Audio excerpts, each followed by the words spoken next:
with Recliner Sports. 3, 2, 1, 0. What is up, gang? Welcome to another episode of Habs After Dark. My name is Devin, and we are here to talk about the Montreal Canadiens and tonight's loss in overtime to the New York Islanders. 4-3 final. Bo Horvat with the game-winning goal. I'd say the latter part of the overtime.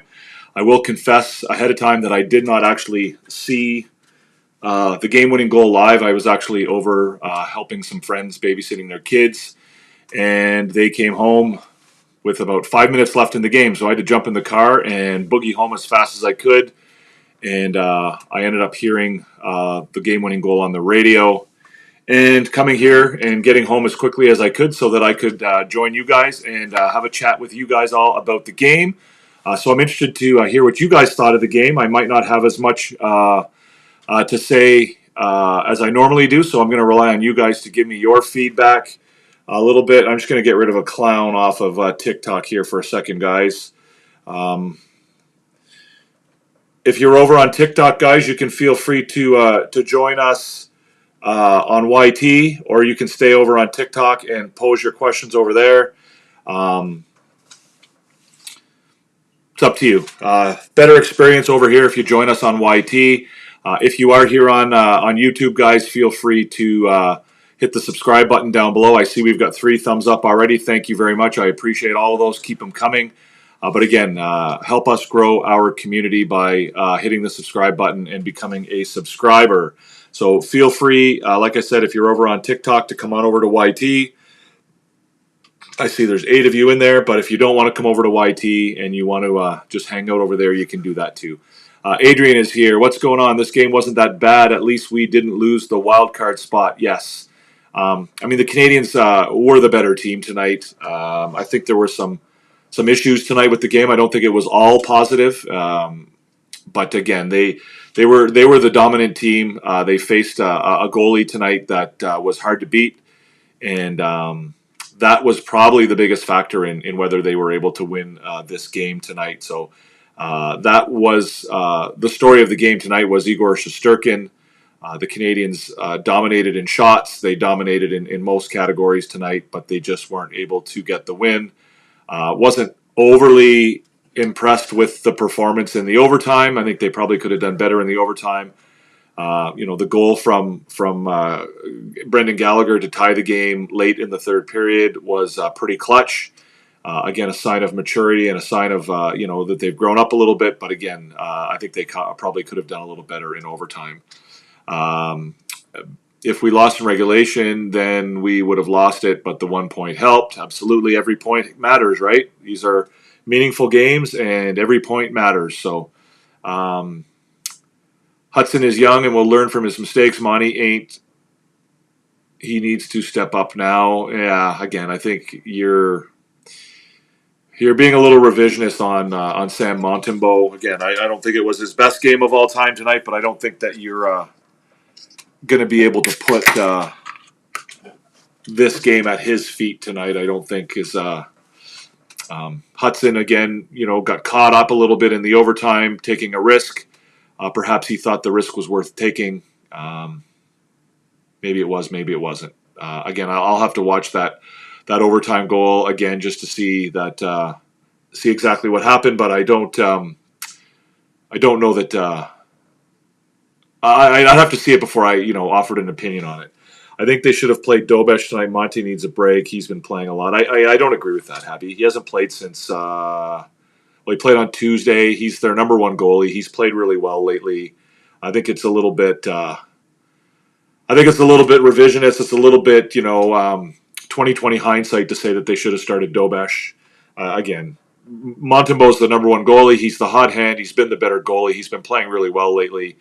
There would have been no reason to start Dobesh tonight, and I don't think you'll see Dobesh start very much between now and the end of the season unless it is a back-to-back situation.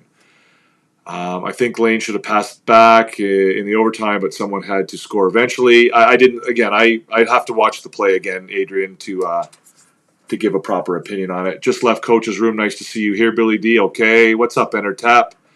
Entertap, Billy D, Larry Lavallee or Lavalle.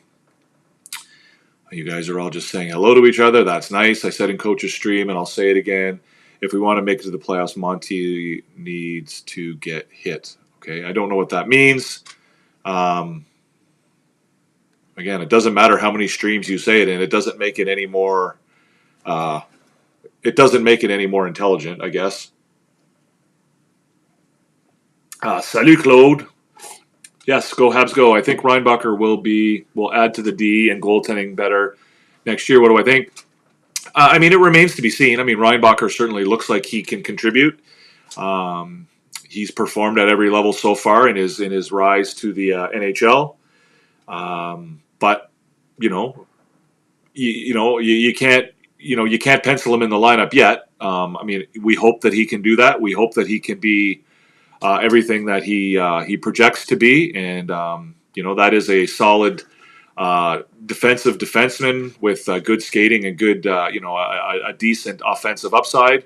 And if he can be that guy, then you're absolutely right. He will help the Canadiens. I just don't know that we can predict that with any level of certainty at this stage, right? I mean, it all depends on how his transition to the NHL goes. Like we're in the process of watching a guy like Lane Hudson, who has transitioned to the NHL about as smoothly as any rookie possibly could expect to. But that doesn't really happen very often, right? It's not very often that a guy just walks into the NHL and becomes a contributor and performs at a high level right from the very beginning. So, that would be awesome if Reinbacher can do that. But we'll have to wait and see how it works out for him next year. I took tomorrow off so I can stay up a bit later tonight, nearly midnight here. Well, I hope you didn't do it just so you could be here with us, but I do appreciate it, and I look forward to having you here for the whole show, Billy. Obviously, you're a great contributor here, and I appreciate your comments. Just thought we'd see Dobesh tonight and Monty Saturday night against the Avs. Yeah, I suspect you'll see Monty play both of those games, Habby. But yeah, I mean, I take your point. Reinbacher, I believe, came back and played last night for Laval. He missed 3 games, and I think he returned to the lineup yesterday. And I don't think he had any issues. He did take a nasty hit at one point, a dirty hit, but I do believe he was able to finish the game. Entertap could have created a bit of space, but will take the point with one less game left in the schedule. Now for all teams in the mix. Yeah. Again, the playoffs are a bonus, right, guys? If they make the playoffs, it's a bonus. I mean, obviously they're here now, and we're going to cheer for it, and I understand that and whatever. But they're playing meaningful games. The Islanders are not a very good team. They didn't play very well tonight. There were spurts where the Canadiens kind of let them back in the game, and I would have liked to seen them bury the Islanders a little bit more tonight when they had the opportunity. But we'll see. We'll see, right? It's it's still a young team, right? And they're not going to put their best on the ice every night. I thought they did play relatively well tonight, but I do think there were a couple of warts out there that needed to that perhaps need to be addressed. Monty is our best option for the next, so we can improve our defense to help him. I agree. I think Montembeault is the best option for the Canadiens at goal right now, and I think you're going to see, like I said, him get the majority of the starts between now and the end of the season. You do have to bring Dobesh in. I think you do have to play him here and there. I mean, you don't have to, but I think ideally you would. But these games are very important, and I think in Marty St. Louis' mind, Samuel Montembeault gives the Canadiens the best opportunity to win, and I don't think he's wrong on that. I think he's right about that. So I don't think you're going to see them experiment too much with their goaltending situation. In these games, as long as it's night in and night out, they're playing to stay in that playoff spot. Monty needs to play better in order for us to have a sniff at the playoffs. Again, you can keep saying it, Anonymous, but he's played fantastically for the last 6 or 7 games. So the fact that he didn't have his best game tonight, it's just I think it's another example of how Canadiens fans are literally can go from here to here, from one game to the next. Samuel Montembeault has played very, very well for at least the last 2 weeks. So I agree we got out goalied tonight. I agree that he probably could have saved one or two of those shots. But again, Shesterkin played spectacularly tonight. And, Montembeault was not the cause of the Canadiens' loss tonight. Most teams get out goalied anonymous when they play against Ilya Sorokin. It's just a thing, right? And just because you're not as good as Ilya Sorokin doesn't mean that you're a bad goalie or that you're playing badly. RDP, what's up? Yes, agree, Intertap. He is really raw. I'm ready to try him too. He has the making for a really good number 2 and maybe number 1 with experience. After 60, 80 games in net. Yeah, I mean, Dobesh is a good goalie, and he's young. But I think at this stage, where they are right now, Montembeault is the better option. There's no doubt about that. And to suggest that, he shouldn't have, or that I'm not buying this Montembeault's not good enough thing. It's just not. Hudson is young. He can make risky plays, but he will learn from it. They're still early rebuild. I don't think any of us thought they'd get this far this early. I agree with all of that, Tovoj. Again, I didn't see the goal, so I can't really comment on the risk that it sounds like Hudson took that resulted in the puck going the other way. The reality is that he's making those kind of decisions far. His risk management is far better now than it was at the beginning of the year, and it continues to improve. Dobesh can steal it in the playoffs pretty quick. Well, I don't know what the basis for that is, but we've been spoiled by years of Price. It's not an experiment. You need to play back up, off, and on. Dobesh has performed great. Also, yeah, I agree. But it would be an experiment, right? It would be, it would be going away from your number 1 goalie or who you believe to be your best option when you're in the midst of games that, night in and night out will determine potentially whether you make the playoffs or not, isn't something that I would expect the Montreal Canadiens coaching staff to do. They're not going to go away from their veteran number 1 goalie to any great degree in favor of a rookie who's played, 10 games in the NHL in games like this. I'm sorry. It's just not something that you would reasonably expect the coaching staff to do. Yes, Dobesh, played really, really well when he first came up, and then he struggled a little bit, and he's been kind of inconsistent in his last 2 or 3 starts. So, it would be an experiment for them to go away from, the established starter to a rookie with 15, 14, 13, 12 games left, and you're, 1 point into a wild card position.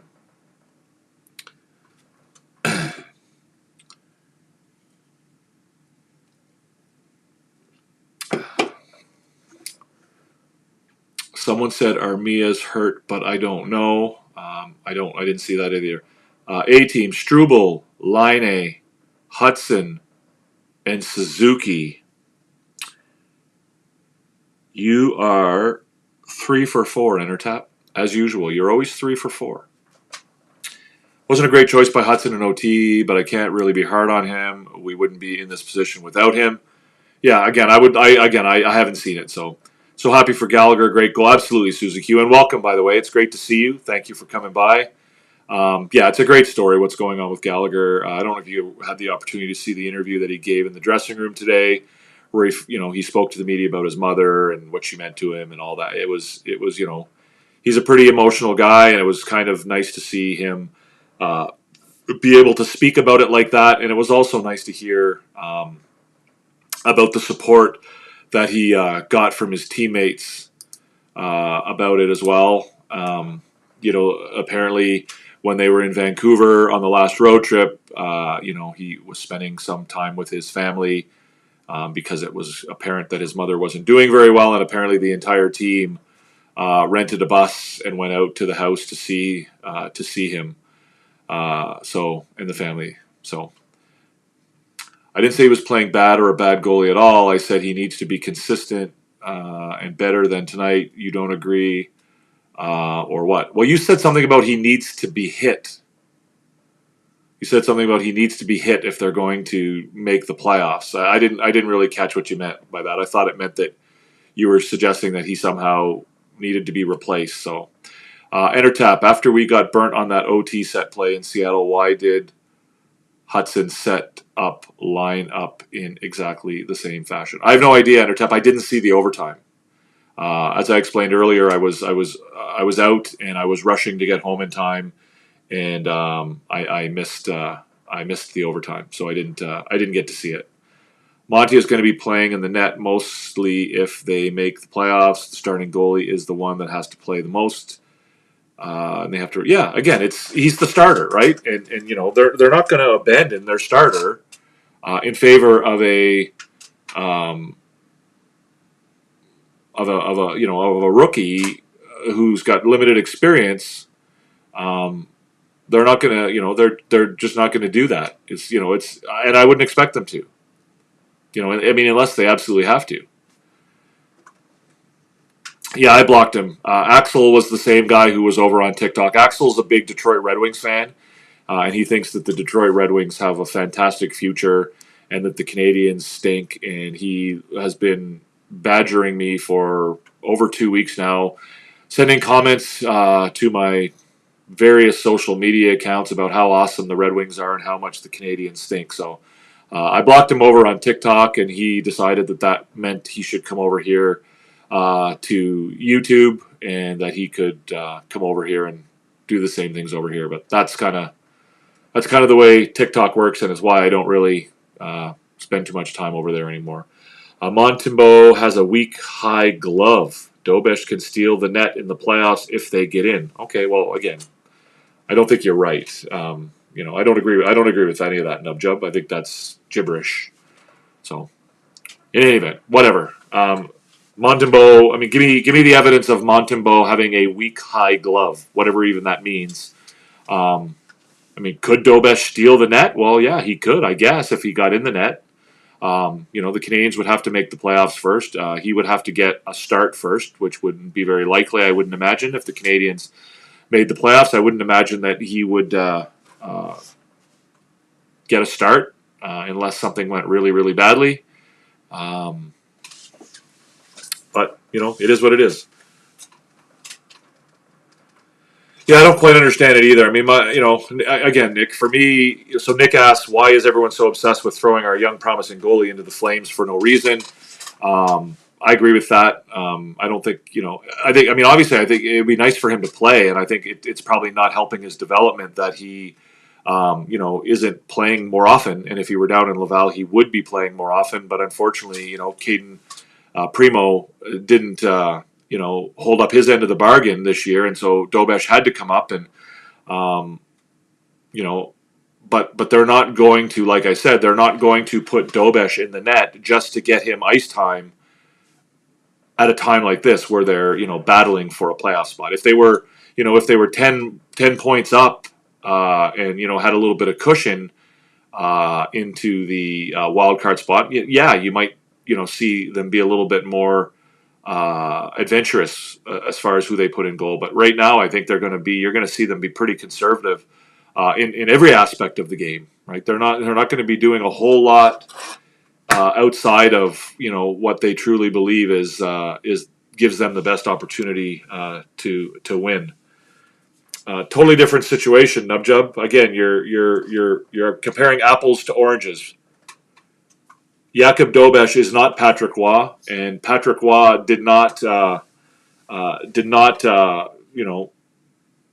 circumstances were completely different for him. Playing in the playoffs in 1986, completely different scenario. Primo is rocking it in Laval. Nice to see. Yes, he is playing very well. No one knew his name halfway through the 85-86. Well, you're trying to tell me that nobody knew who Patrick Roy was halfway through the 85-86 season, Nubjub? Sorry, man.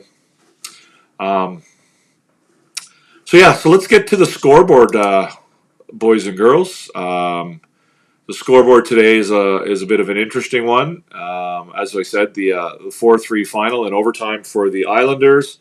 The A team: Hudson, Struble, Suzuki, and Gallagher. You are 2 for 4, Claude. Or Claude. So here's our scoreboard, guys.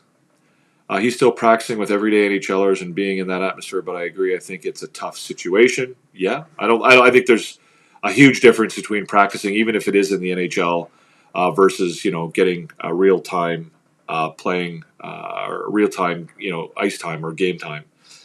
Canadiens 4. Islanders 4. Canadiens 3. There's your scoreboard, guys. Let's have a look at it and see what we can do with it. One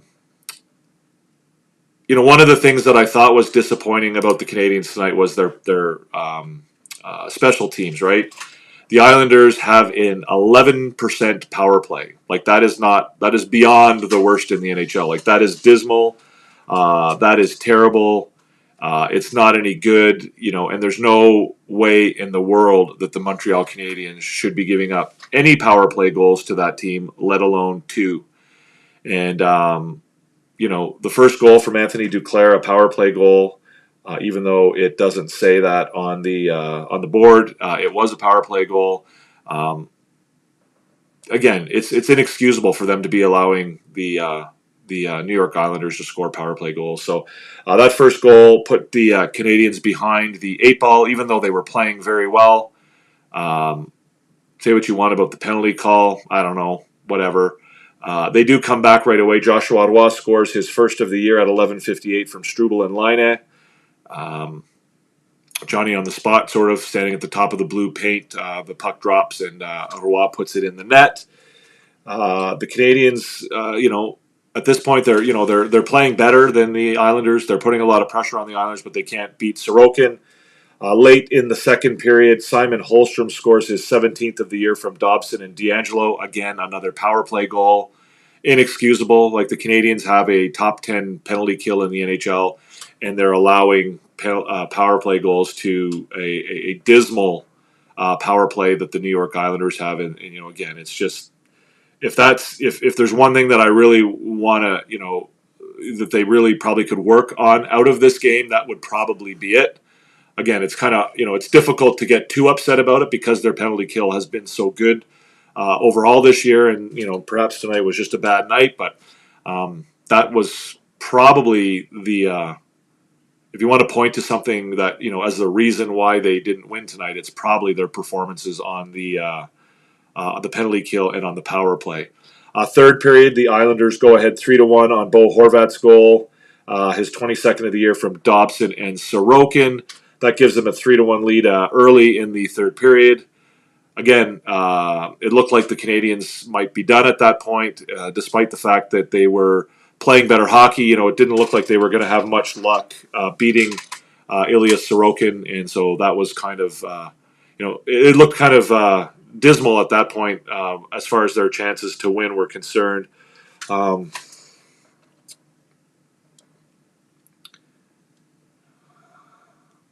Sorry, Nubjub, you're too much of a tool, so I'm going to let you go as well.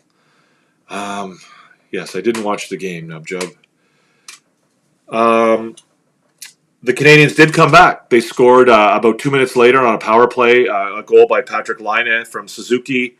Again, there was a bit of a train wreck or whatever you want to call it in front of the net. Slavkovsky got sort of hauled down into the net. He got up and got out of the way right away and then kind of skated towards the front of the crease. Sorokin skated out and kind of bumped him very lightly. It was reviewed. Laine ended up shooting into an empty net. It was reviewed, and the referees determined that it was not goaltender interference. The goal was good. Laine's 17th of the year. And then Gallagher, of course, on the turnover in the offensive zone or in the defensive zone, goes in all the way alone on a breakaway and is able to beat Sorokin. So, again, when it looked like they wouldn't be able to beat Sorokin, they were able to do that. They pushed and pushed and pushed until they did score on him. Gallagher's goal was with about 5.5 minutes left in the game. It was unassisted. It was his, I don't know what it was for him, how many that was on the season for him. Somebody will check and let me know. I think it's probably somewhere around 13 or 14 on the year for him, something like that. But yeah, again, really heartwarming situation to see him score that goal. given what he's been going through in his personal life over the last couple weeks, or a week or so, week and a half. And it was nice, and it was kind of you kind of felt like the Canadiens had the momentum, and that they might be able to pull it off in regulation time, or perhaps go into overtime and win it. Unfortunately, as I said to you guys, I then had to jump in my car and drive home and get home as fast as I could, hoping to get home in time to catch the end of the game. I didn't. I heard the goal on the radio. It appears that Hudson took a bit of a risky maneuver and turned over the puck, and Bo Horvat went down on a 2-on-1. I'm not sure who the 2-on-1 was with. I assume it was with D'Angelo, but it could have been with somebody else. Sorokin, by the way, gets his second assist of the year on that goal. It's his 17th of the year, Earth. Thank you very much. So Gallagher has 17 goals on the season. But Bo Horvat beats Samuel Montembeault. Again, one that you might hope that he should save, but I don't think it's one that you can fully put the blame on him for. A 2-on-1 in overtime is a difficult scenario. As far as the advanced stats go, we got 41-25 on shots. The Corsi was in favor of Montreal, 75-66. The Fenwick was 52-36, so pretty dominant in both of those categories, those possession type statistics. High danger scoring chances, surprisingly, 15-14 in favor of the Islanders. I'm not really sure how that happened, but the expected goals were 3.73 to 2.6 in favor of Montreal. So those numbers would seem to indicate that the Canadiens probably deserved a better result than what they ended up with, and they played better than the score would seem to indicate. But again, Ilya Sorokin is probably one of the 4 or 5 best goaltenders in the NHL, and he kind of showed it tonight. He proved why he has that kind of reputation. We are back to a 2-goalie situation. Starter backup, absolutely, Larry. The A team: Struble, Laine, Suzuki, Gallagher. No. You guys are missing one guy who had a really good game tonight, I thought. What's up, Lucky Luciano? Good evening. Hello, Susie. It was a tough loss, Luciano, absolutely. They played well, though, and again, I've always said that at this point in the rebuild, it's more about how they play than the wins and losses, and I think it's even more about how they play and respond to these pressure-packed situations, meaningful games late in the season, than it is about the wins and losses. And tonight, I thought they played, with the exception of their special teams, I thought they played pretty good. Sens versus Devils Saturday. Devils won't lose. Okay. I'll take your word for it, Luciano. Not saying that Monty is like Roy or Price, but those guys always let in bad goals. Seemed like Roy let in 1 per game, but Monty seems to get beat up for the same. Yeah, again, I've talked, you've heard me and my take on Montembeault. Montembeault is a guy who typically makes the saves when they need to be made. You can't do that every night. There's going to be, on nights and off nights. He's not Carey Price, and he's not Patrick Roy.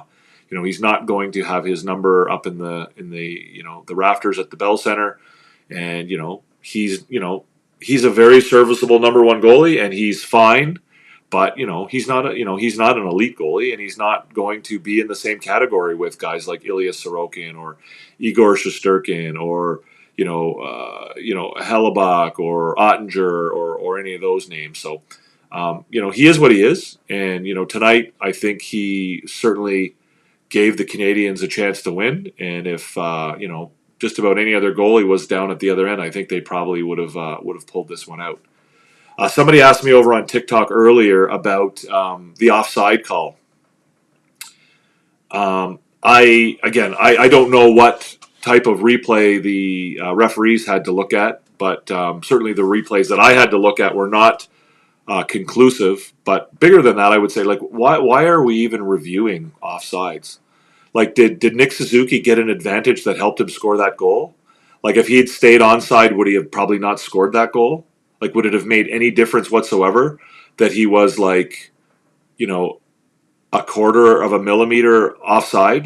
How did that affect the game? What type of advantage did he have to score that goal by being, if he was, a quarter of an inch offside. The linesman was right there. The linesman was right there, staring right at the play. He got down low, and he made the call. It's not like it was one where the linesman got caught behind the play or wasn't in the right spot or so on. Like, it was nothing like that where, at the end of the day, he was either onside or offside by the slimmest of margins. And either way, he would have scored that goal. And so, I wonder why we even review offsides anymore. I mean, why not just get rid of the offside review and give the linesman the opportunity to reverse their call, like they can with an icing call, right?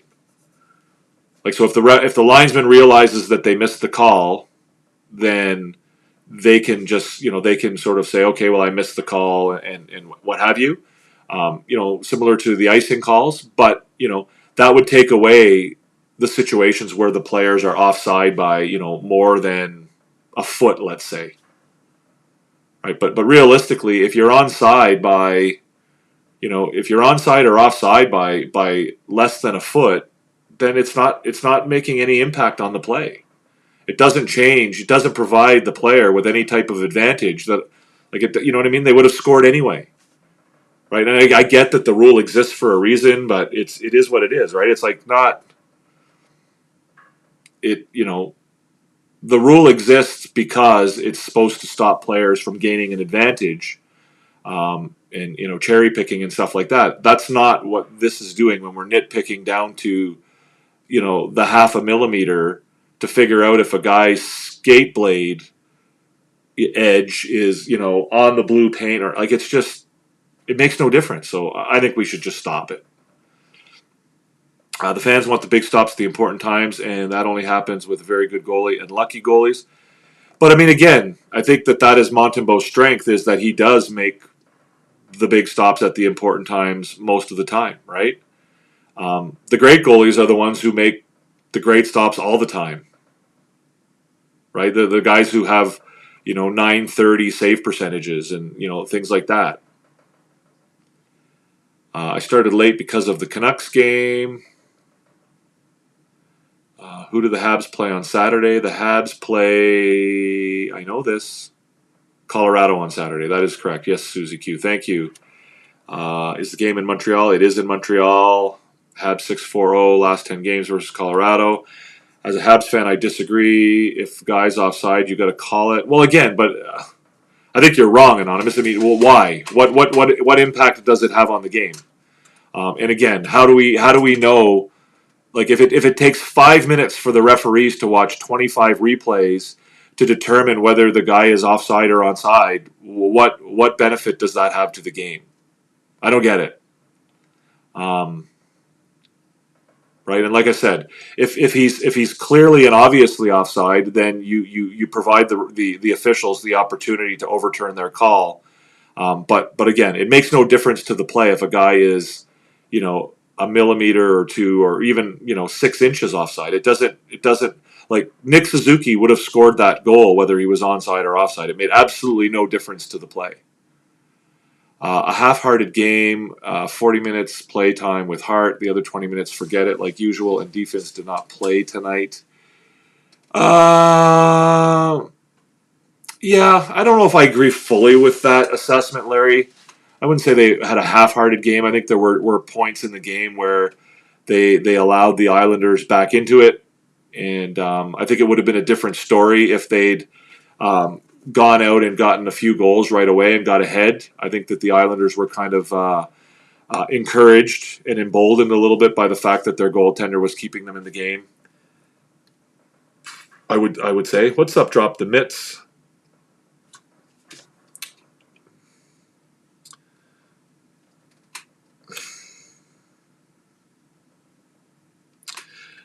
Yeah, there should be a more relevant margin if the refs got to look for half an hour. Should be a goal. Yeah, it's like I said, I have no problem. Like if the play is offside by a foot or whatever, I think I got no problem with that. Shrink the blue line, yeah, another option. But again, I think you're probably still going to deal with the same thing. I would re-sign Gallagher for a hometown discount. I would too, but that's still a few years away, Asim. He's still under contract, I believe, for another 2 seasons after this one. Toronto beat Colorado, so Montreal can. Yeah, I mean, anybody can beat anybody, and the Canadiens have definitely shown they have the ability to beat the Colorado Avalanche this year. They've done it twice, I think. What's going on, pal? All well here, man. Same with you, I hope.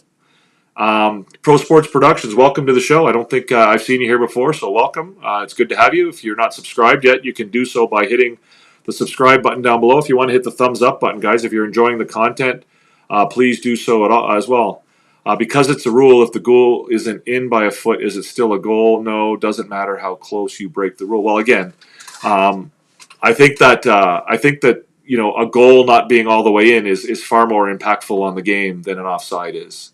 I get it that it's a rule, but again, it doesn't have any impact on the game. And if it was something that they could review in 5 seconds and it didn't slow the game down and make the game, affect the game, then I wouldn't have a problem with it. But again, when you're having to stop the game for 3, 4, 5, 6 minutes to review an offside, that really has no impact at the end of the day. The pro outweighs, or the benefit or the risk is outweighed by the benefit, or the other way around, depending on your perspective, I suppose. Do you know what it would take to bring Demidov? You think they should if they have the chance? I suspect they've tried a scene, and I don't know exactly what's going on there. Like I've said 100 times before, I would love for Demidov to come to North America, become an NHL superstar, play 15, 20 years in the league, and learn English and sort of acclimatize to North America and write a book so we can find out exactly what was going on during this period of time. I really don't know. I really don't know exactly what's going on over there. Oh, they only play. Yeah, okay. Only played them. Well, not true, Happy. He definitely could. There are scenarios where he could come over. It doesn't look like it's going to happen, but he certainly could come over. It just doesn't look like that's going to happen. That's what I was hoping for, a 2-0 start, but they came out flat. Yeah, absolutely. Actually, you know what? I don't agree with that. They didn't come out flat. I thought they came out and played really, really well, but then they took that penalty. And despite the fact that the Islanders have a very deficient power play, they allowed that goal, and it kind of set things off. I don't think they came out that flat. I thought they played relatively well early on in the game. Did like that call on Galley's interference when the play. Yeah, again, another terrible call, right? Gallagher is just skating by, and the Islander player hits him even though he doesn't have the puck, and the referee's basically a reputation call on Gallagher. Both of the calls on Gallagher, you could argue, were reputation calls. First line will need a big night on Saturday. Yeah, I think the first line needs to play big every night now, right? They're playing important games. They're playing meaningful games. They're playing games that matter. And, everybody needs to show up, but the first line especially needs to do their thing. Yes. So Ivan Demidov was scratched for the game today. Roman Rottenberg, the coach at SKA St. Petersburg, has announced that he will also be scratched for the next game, which is their last game of the regular season, and that he will also not play for SKA KHL team in the playoffs. Again, I'm not sure exactly what's going on with that, why they've decided to do that. Again, there's no scenario where that decision makes sense. If anybody has watched the SKA St. Petersburg team play this year, Demidov is far and away their best offensive player. He's their best offensive producer. With the possible exception of Nikishin, he's probably their best player, period, overall. And they're certainly a much better team when he is on the roster and in a position where he's given an opportunity to succeed, and they haven't been doing that of late. So again, I don't understand the decision. I don't know why they're doing it. What's up, Pete Martin? Thank you for coming by. I appreciate it. He actually could play Billy D. I know I've said that before, that he's not eligible to play this year, but again, he could buy out his contract. If SKA was willing to release him from his contract, they certainly could. How that would happen, there's probably different ways it could happen. For example, they've agreed to release Alexander Nikishin from his contract so that he can come and play for the Carolina Hurricanes when the SCA season is over. They could certainly do the same thing with Demidov, but it doesn't look like they will, and it certainly doesn't look like they will. They certainly won't without being paid. It doesn't look like, and I don't think that they'll even do that. I mean, somebody brought up a good point that I didn't even think of, but they could still send him down to play in the MHL, right? He still has eligibility to play in the MHL, which is the junior league where he played last year. They could send him down to the MHL for their playoffs. So that's there's all kinds of things going on. H.A.D says they don't want him to leave Russia. It's their way of punishing him. Yeah, I think that's part of it. I think that's they're either trying to pressure him into signing another contract, an extension, or they're trying to pressure the Canadiens into ponying up some big money to buy him out of his contract. I don't know which. It's pure speculation on my part. But again, there's no logic to this decision to bench Ivan Demidov. It doesn't make their team better. The part about him not being physically able to play at that, it's pure baloney. Like it's not a real thing. And so there's something else going on. I don't know what it is. I could sit here and speculate about it. One or two things that it might be, but again, I don't know, and I don't think there's any way for us to possibly know. But it does appear that they're playing mind games of some kind. But we don't really know why.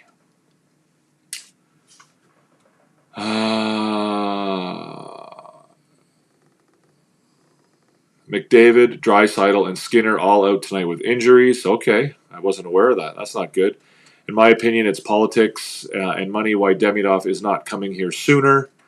Well, again, he's under contract, Larry, right? So, he has a rightful contract. Scott signed a legitimate contract with him to be on their team. And, Demidov has never expressed that he, didn't want to live up to his contract. That, I think he certainly was more than prepared to live up his contract. But what he hasn't been prepared to do is to extend his contract and to stay with SCA for longer than that.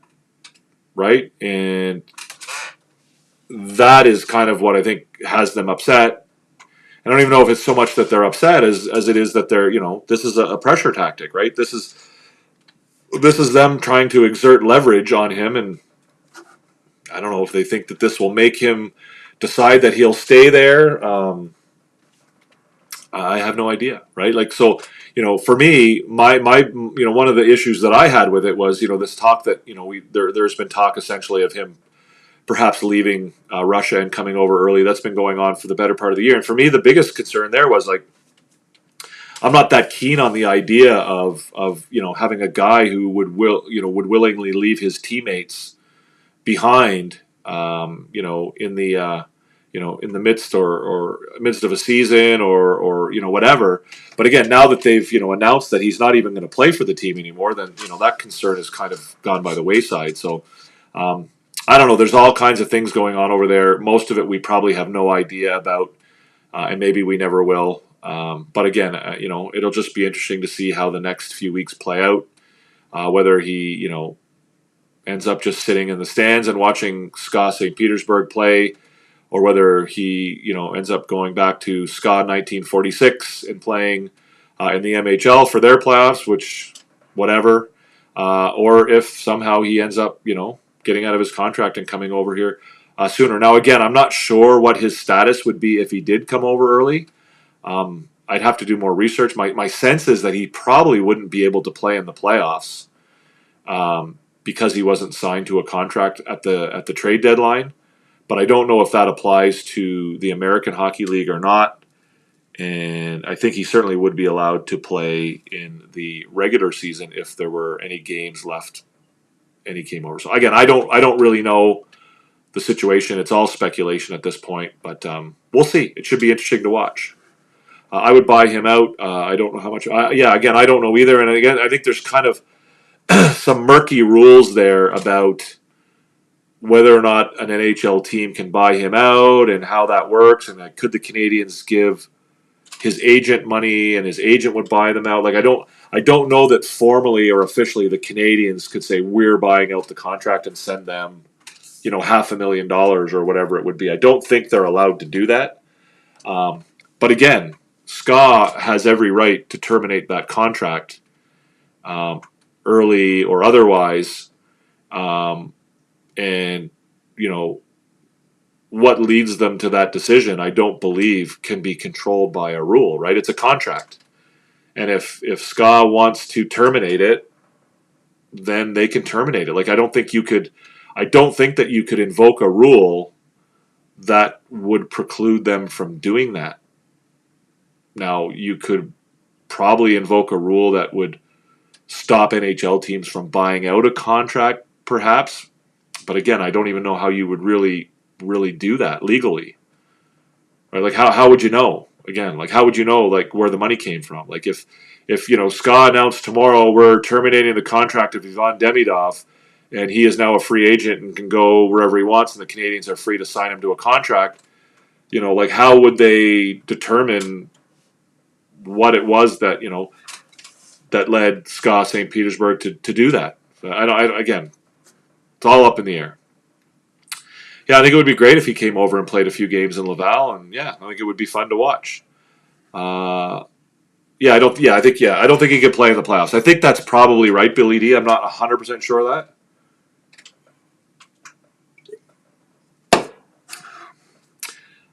Then let training camp determine if he is ready to play the big team. Yeah, 100%. I agree with you completely, Larry.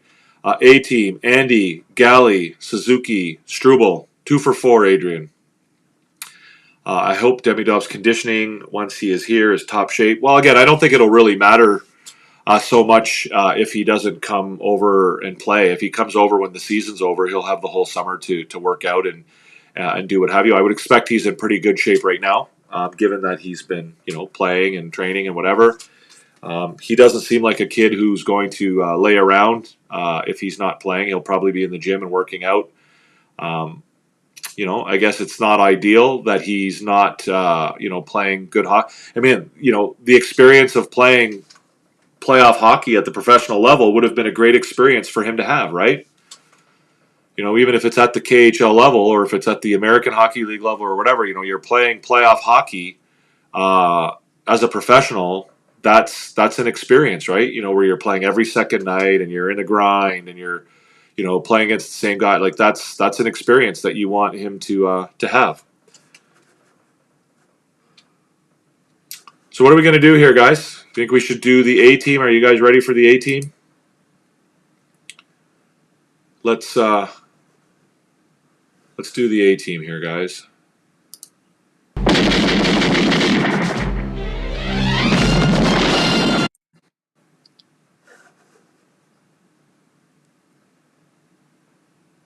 That didn't work out the way I thought it would. So there's your A team tonight, guys. You guys were dancing around it a little bit. The guy that you guys were leaving out was Newhook. I did see somebody mention that Newhook. Billy D said, I think Newhook has looked great past few games, especially. I agree. So my A team for tonight against the Islanders is Nick Suzuki, Alex Newhook, Jaden Struble, and Patrick Laine. Again, guys, I think that all of those guys deserve to be there. There's probably a couple of other names that you could put on that list as well. Joshua Roy, I thought, had a pretty good game tonight. I thought Slavkovsky looked good tonight as well. So again, there's a lot of options there, but I thought those guys were the clear choices for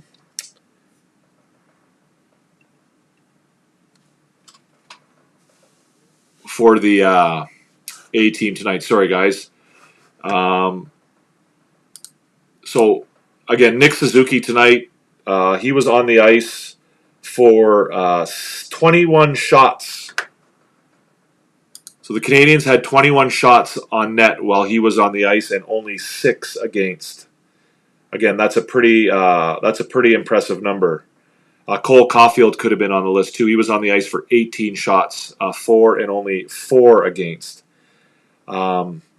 Expected goals for percentage tonight. Uri Slavkovsky, 91%. Cole Caulfield, 89%, 90% really. Patrick Laine, 81%. So again, Newhook, I thought, had a really good game. Again, he's just a little bit snake bitten right now. He's been getting a lot of opportunities. He just doesn't seem to be able to finish. And so, I thought that whole line played well, right? Roy, Laine, and Newhook. Sorry, guys. My brain is kind of leaving me a little bit here. You live, breathe, think playoff hockey. Yeah, I mean, it's definitely a different way of playing hockey, and any exposure you can get to it at a young age is beneficial. Devin, if you had to list a do better team for tonight, who would be on it? Wow. I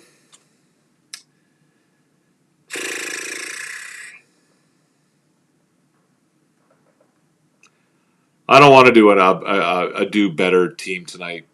Honestly, I mean, because the guys who I would probably put on it are guys who have really been performing well and didn't have a bad game tonight, but just weren't, I don't think that Josh Anderson had his best game of all time tonight. I don't think he played as well tonight as he has over the last, week or so or 2 weeks. Yoel Armia, obviously, I think, he's struggling with an injury. There's something going on there with his wrist. He tripped and fell a few games ago and, kind of fell funny, and it appears that there was something with his hand or his wrist or something going on there. I don't know who else I would put on that do better list.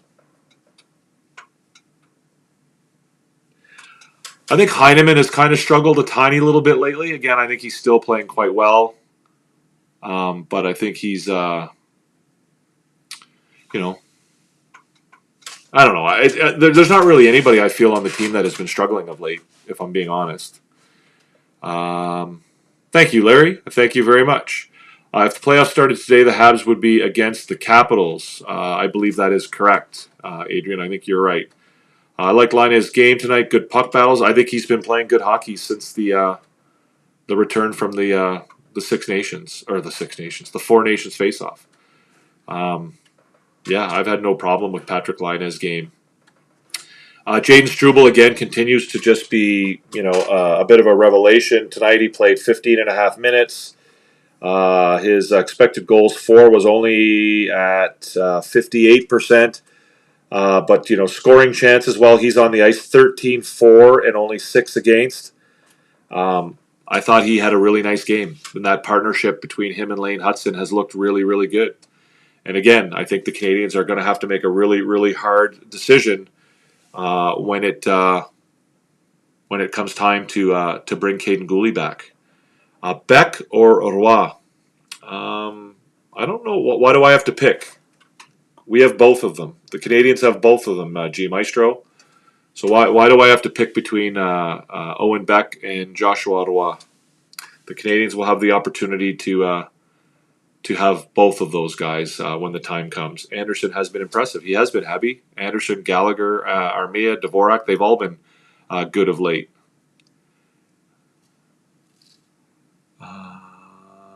I think Suzuki on the ISL winning goal was very disappointing for me. I didn't see it, Pete. Unfortunately, I'll have to watch it again. I didn't see the game-winning goal. I don't know what it is that you would have found disappointing about him. I'm not sure. I didn't see the goal, so I'll have to have a look at it and make my own decision. Man, if Laine can score more on 5-on-5, look out. Well, again, everybody makes a big deal out of 5-on-5. I think you're right, and I think if he had, if his line was a little more steady and a little bit more constant, and he had the same, partners on a night in and night out basis, I think you probably would see more production from him 5-on-5. But I mean, the guy's got 17 goals. So I mean, I don't know that I'm not as big a fan of drawing a distinction between power play goals and 5-on-5 goals that a lot of people are. I mean, the guy's got 17 goals. Where are the Canadiens if Patrick Laine is not on this team? I can tell you they're not in a playoff spot. Their power play certainly isn't anywhere near what it is. So again, I don't, there's a narrative about him being whatever a power play merchant means. I don't even know what that is. But there's a narrative about that, and somehow diminishes his contributions because he scores, the majority of his points on a power play. Do better list: Heineman, Matheson, Monty, and Armia. Yeah, Monty would probably be on that list. I already said Hyman. Matheson, again, Matheson is a guy who, everything he does gets blown out of proportion, whether it's good or bad. Obviously, there are people who are going to criticize him for the, was it the Horvat goal that he went around him? I think it was the Horvat goal. But I thought that was pretty solid defense. And, you would normally expect Montembeault to make that save. But, Horvat is an elite player. Not an elite player, but he's a very good player in the NHL. And, losing a battle to him is not the end of the world. I mean, he's a good hockey player. And I thought Matheson stuck with him pretty well. Yeah, I think that's a pretty inaccurate take, Pete Martin. To suggest that he let Horvat cruise right in. He didn't. That's not what happened. That's objectively, that's not what happened. That's just a bad interpretation. It's an interpretation it's a dishonest interpretation. It sounds like an interpretation that is designed to make a point that is probably not accurate either, right? When I talk about whipping boys, right? I identify whipping boys when people criticize players and they have to, mischaracterize reality and the facts in order to promote their point. To suggest that he let Horvat cruise to the front of the net is it's disingenuous. That's not an honest take, right? And if you have to be disingenuous and you have to sort of exaggerate or mischaracterize things in order to prove your take, then I think it probably says something about the take to begin with. I was just going to ask who's out when Goulet returns. Yeah, it'll be interesting. It'll be interesting to see what they do when Goulet returns. An offensive player should know fundamental defensive strategy. That might be asking too much for Suzuki. Yeah, you're on a roll here, Pete. Nick Suzuki is one of the best two-way forwards in the NHL. So to suggest he doesn't understand fundamental defensive strategy, again, I think probably I think you're a little bit off kilter a little bit there. The Canadiens lost in overtime, Jace, 4-3. 4-3 in overtime. Credit to Sorokin for stopping Laine on the power play. Not many goalies have been able to do that. Yeah, he made a couple saves. He made a couple saves there, and there was the one where the shot disintegrated Slavkovsky's stick. Okay, well, I'm sorry, Pete. If you're angry about it, Pete, I'm sorry that bothers you. But I mean, to suggest that Matheson let Horvat walk in front of the net is just it's not accurate. I mean, I'm not calling you a liar. I'm just saying that that's not true.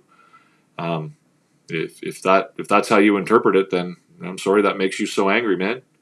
I'm sorry that the facts don't. I'm sorry that reality does not support your argument.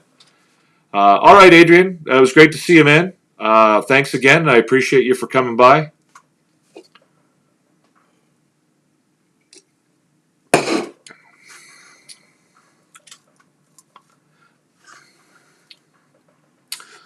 All right, gang. Thank you very much, guys. If you're watching, guys, and you haven't given us a thumbs up yet, if you're enjoying the content, please hit that thumbs up button. And if you're not yet subscribed, then please do so as well.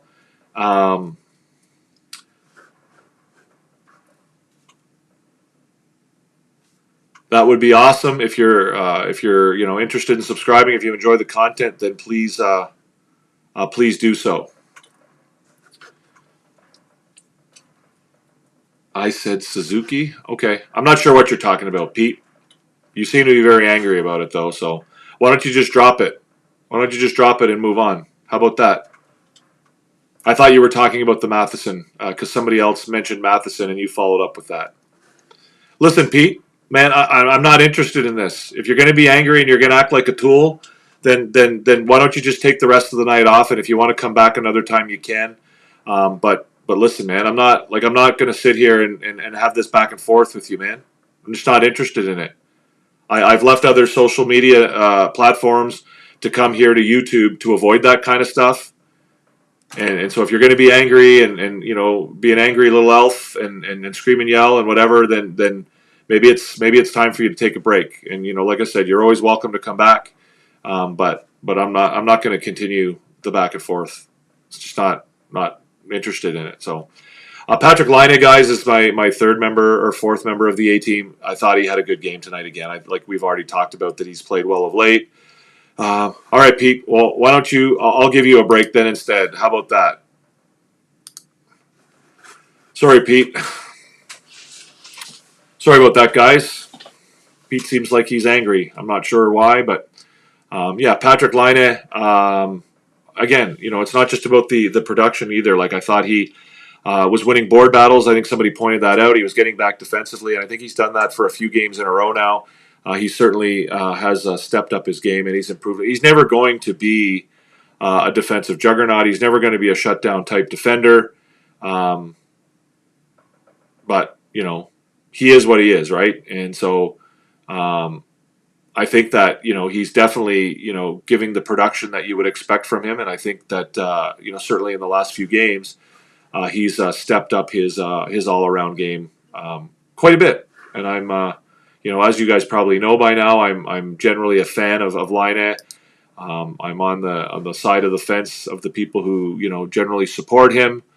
But again, I think that he's played well of late. So that's the A team for tonight, guys. I don't know if you guys agree with me, disagree with me. If you do, feel free to let me know. I know Entertap suggested some names as well.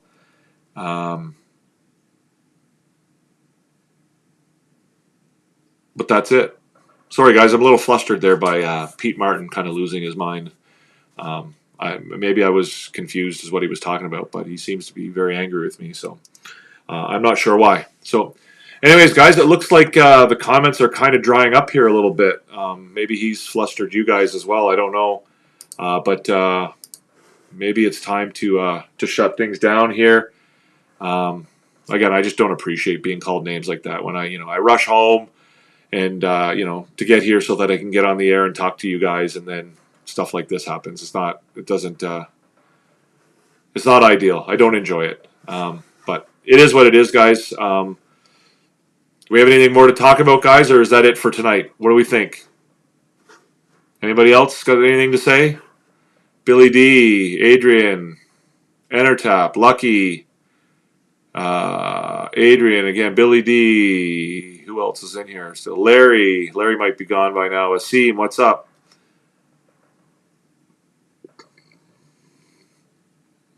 All right, gang, that's going to be it then for tonight. I do appreciate everybody for coming by. I do appreciate your contributions. I do appreciate the chat. I love talking about the Canadiens. I love talking about the games, and it's awesome that. It's awesome that you guys all came by. I love your contributions, Larry. Thank you very much. Well, again, it's not. I'm just, I'm tired of it, Larry. And I'm here to talk about the Canadiens. I'm here to talk about the game. I'm not saying that we all have to agree, but again, we got to be grown-ups about it. And if you want to act like a child, then it's going to just end up that way, right? Yeah. Again, that's why it kind of threw me off, Billy. It's not typically the way he is, so I'm not sure why he's so angry about it. Perhaps I misunderstood who he was talking about. I think he was talking about the overtime goal, but I thought he was talking about the goal where Horvat walked in front of the net, or made his way to the front of the net against Matheson. Maybe I misinterpreted what he was trying to say, but anyways, it is what it is. But I do appreciate all you guys. Thank you so much for giving me the opportunity to be able to talk about it. Thank you, Entertap. Hope you guys enjoyed the show. Please feel free to give me your feedback. if there's things you think I can improve, if you think that you like or you don't like or whatever, feel free to let me know.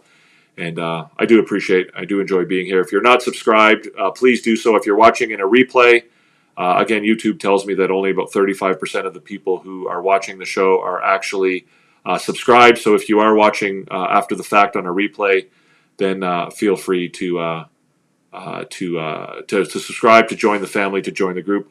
On n'a pas eu l'opportunité ce soir de parler en français, mais c'est sûr que c'est une émission bilingue. Alors, si vous avez des questions en français dans le futur, vous pouvez nous demander en français et je vais faire mon mieux de répondre en français et de vous parler ou de faire une conversation avec vous en français. So, guys, we are trying to be bilingual here. So, again, if you know anybody that would be interested in coming by and checking it out, whether they're English or French or otherwise, then, again, we're trying to grow a community here. So if you know there's people out there that you feel like might enjoy this, I'm obviously trying to get, some of the people from coaches' lives to come over, and some of you have, and that's been great. But, the more the merrier, and we're trying to get to bigger numbers. I'm going to also, by the way, guys, start having guests on with me.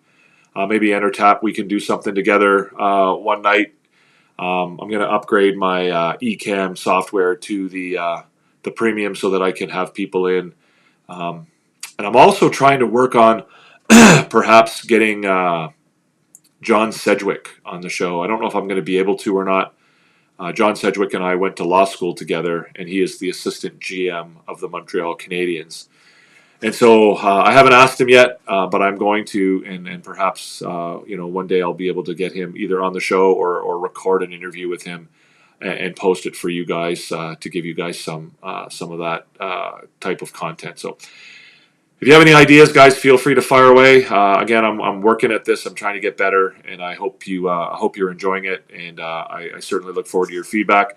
If you do enjoy it, give us a thumbs up. That would be awesome. But that's it for tonight, guys. The Canadiens fall 4-3 in overtime to the New York Islanders. Game-winning goal by Bo Horvat. Canadiens goals are scored by Gallagher, Laine, and Joshua Roy. Again, a 4-3 loss. The Canadiens will be back on the ice on Saturday night at the Bell Center against the Colorado Avalanche. And we will be here after the game if you're interested in chatting about it. And so, we look forward to seeing you then. Have a great night, guys, and I hope you enjoyed the show. And I also hope that you enjoy the rest of your evening. Peace out. Hoffman, Monahan parked in front, docks to Caulfield, fires, scores! You are about to enter Habs After Dark with Recliner Sports.